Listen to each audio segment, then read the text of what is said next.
क्या आपने कभी ये सोचा है कि जब भी आप अपने शरीर को दबाते हैं और आपको डकारें आना शुरू कर देती हैं, आपको पैर में दर्द है, हाथ में दर्द है, जैसे आप दबाते हैं बहुत सारी डकारें आती है और उसके बाद आपको आराम पड़ता है, आपको गैस बनती है, आपको ब्लोटिंग होती है, आपको एसिडिटी होती है। तो आपको अगर ये लगता है कि सिर्फ ये गैस की बीमारी है तो आप बिल्कुल गलत हैं। आपका शरीर रो रहा है मदद के लिए और आपको सिम्टम दे रहा है कि बीमारी अब बहुत बढ़ चुकी है। इस वीडियो में हम ये समझेंगे कि ये बीमारी क्या है और किन कारणों से ये बीमारी होती है और कैसे इसको ठीक किया जा सकता है। अगर आप अपने घर में नोटिस कर रहे हैं कोई ऐसे डकारे लेता है और उसको दर्द बहुत ज़्यादा होता है तो ये वीडियो उसको ज़रूर दिखाइए या उसको शेयर करें ताकि उसकी मदद हो सके।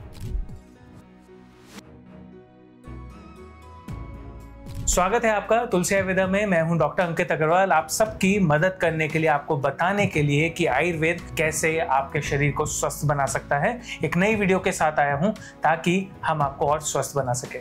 आज इस वीडियो में हम बात करेंगे आपकी उस बीमारी के बारे में जिसके बारे में शायद कोई बात ज्यादा नहीं करता और आपको भी ये लगता है कि आप अपने बीमारी को बहुत ज्यादा नेग्लेक्ट करते जा रहे हैं, आप भूलते जा रहे हैं। आप ये समझते हैं कि ये तो कॉमन सी चीज है, गैस बनती है तो क्या हो गया, थोड़ा सा दबाते हैं गैस निकल जाती है, आराम पड़ जाता है। पर क्या ये सही चीज है? आप समझिए, आपको कहीं दर्द है, दबा आप कहीं रहे हैं, आपको गैस निकलती है, कितनी बड़ी बीमारी है।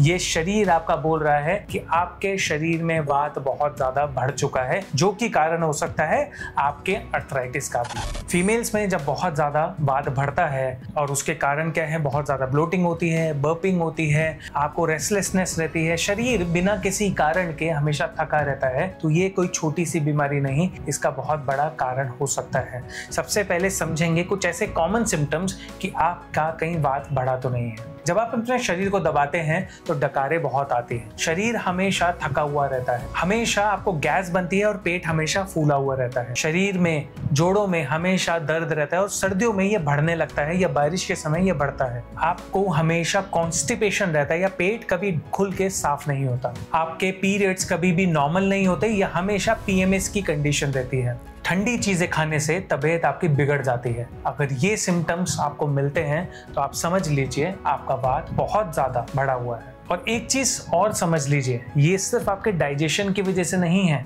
ये कुछ ऐसी बीमारी है जो वात आपके डाइजेशन को भी, आपके हार्मोन्स को भी, आपके नॉर्मल लाइफस्टाइल को भी डिस्टर्ब कर रही है, जिस वजह से ये बड़ी बीमारी बनती जा रही है। आयुर्वेद क्या कहता है कि वात सभी बीमारियों का कारण होता है। वात वो है जो आपका शरीर में वायु को बढ़ाता है। जब आपका शरीर में वायु बढ़ती जाती है तो ये सारी बीमारियां बनती जाती हैं जो कि वातज व्याधियों के अंदर आती है। अब इसके अंदर आपकी 5 तरीके के वायु रहती हैं। एक वायु जो ऊपर जाती है, नीचे जाती है, एक पूरे शरीर में रहती है, एक बीच में रहती है और एक जिससे हम सांस, ये पांचों वायु पूरा डिस्टर्ब होने लगती है। जो ऊपर जाती है उससे डकारें होती हैं, जो नीचे जाती है उससे बहुत ज्यादा गैस बनती है, आपको मोशन में डिस्टर्ब होता है, कॉन्स्टिपेशन होता है। जो बीच में रहती है आपके अग्नि को डिस्टर्ब करती है, आपका सांस भारी हो जाता है, आपको सांस फूलने लगता है, जल्दी थकान होती है, जो पूरे शरीर में है पूरे शरीर को थका के रखती है। ये पांचों वात जब डिस्टर्ब होती है तो आप समझ लीजिए आपके वात बहुत एक्सट्रीम लेवल पे है और इसको सही से बैलेंस करना भी उसी समय उतना ही जरूरी हो जाता है। फीमेल्स में ये ज्यादा क्यों होता है? Why this happens only in females? पहली चीज हार्मोनल इम्बैलेंस। जब हार्मोन्स बदलते हैं, या तो आपके मेंसेस डिस्टर्ब है या मीनोपॉज की कंडीशन में है या आपके पीरियड सही से नहीं आ रहे, तो वात आपका बढ़ता है। आप ठंडी चीजें खाते हैं, बासी चीजें खाते हैं, फ्रिज की रखी चीजें खाते हैं तो आपका वात बढ़ता है। अगर आप सही खाने के समय आप खाना नहीं खाते तो भी आपका वात बढ़ता है। आप सही समय सोते नहीं हैं, आपको नींद नहीं आती है, बेचैनी रहती है, हमेशा कुछ घबराहट रहती है, तो आप समझ लीजिए आपका वात बढ़ता जा रहा है। अगर आप कम सोते हैं, स्क्रीन टाइम ज्यादा है, लैपटॉप पे ज्यादा काम कर रहे हैं, टीवी ज्यादा देखते हैं, फोन ज्यादा चला रहे हैं, तो भी आपका वात डिस्टर्ब होता है। आप किसी चीज को एक्सेस में करते हैं, पूरा दिन काम में लगे हुए हैं, थक रहे हैं, कुछ भी अपने लिए रेस्ट नहीं रख रहे हैं, तो भी आपका वात बढ़ेगा।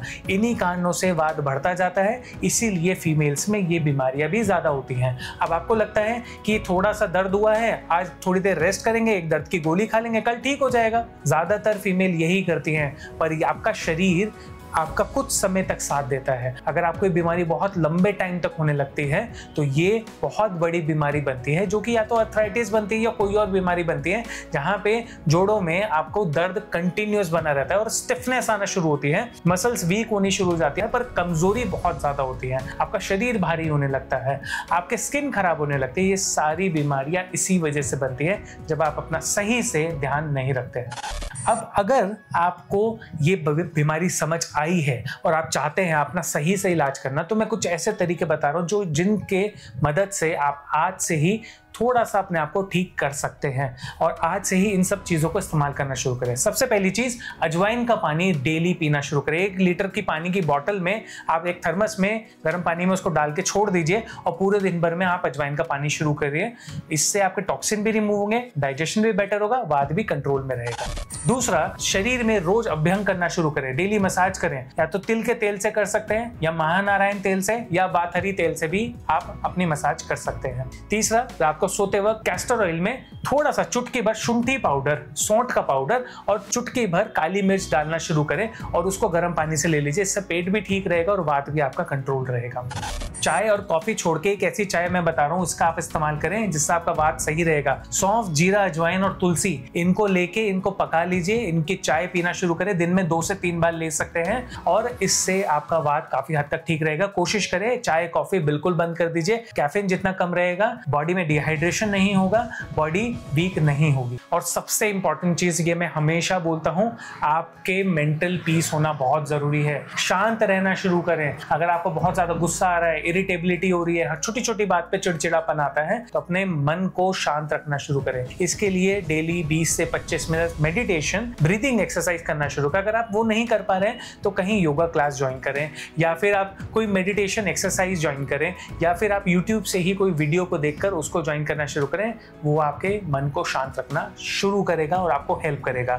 अगर आपको ये वीडियो पसंद आई तो ज़्यादा से ज़्यादा फीमेल्स को शेयर करें और घर में अगर आपको किसी को ये प्रॉब्लम है तो उनको ये वीडियो दिखाइए। अगर ये पसंद आई तो चैनल को सब्सक्राइब जरूर करें, सबको शेयर करें ताकि आयुर्वेद आप सबकी मदद कर सके।